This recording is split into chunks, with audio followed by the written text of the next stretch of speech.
যাচ্ছি। আর তোমাকে যে কথাগুলো বলেছিলাম মনে আছে কি?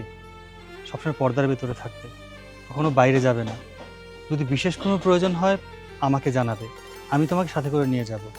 তুমি তো জানো আমাদের ইসলামে মহিলাদের পর্দা ফরজ করে দিয়েছে।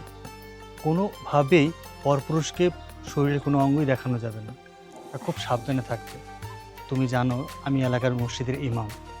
তুমি যদি ভালোভাবে চলো সবাই আমার সুনাম করবে, আমাকে ভালো বলবে, তোমাকে দেখিয়ে বলবে যে হুজুরের বউ খুব পর্দাশীল।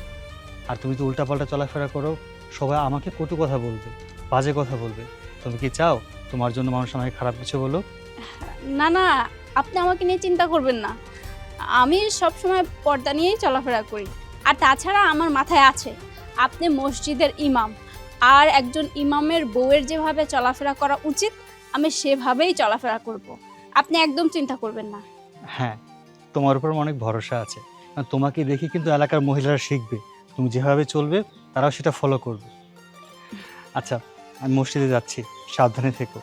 আপনি কি শুধু জোহরের নামাজ পড়ে আসবেন নাকি আসরের নামাজও পড়ে আসবেন? না, আমি একবার আসরের নামাজ শেষ করে বাসায় ফিরবো। ঠিক আছে। আসি তাহলে। আসসালামু আলাইকুম। ওয়ালাইকুম আসসালাম।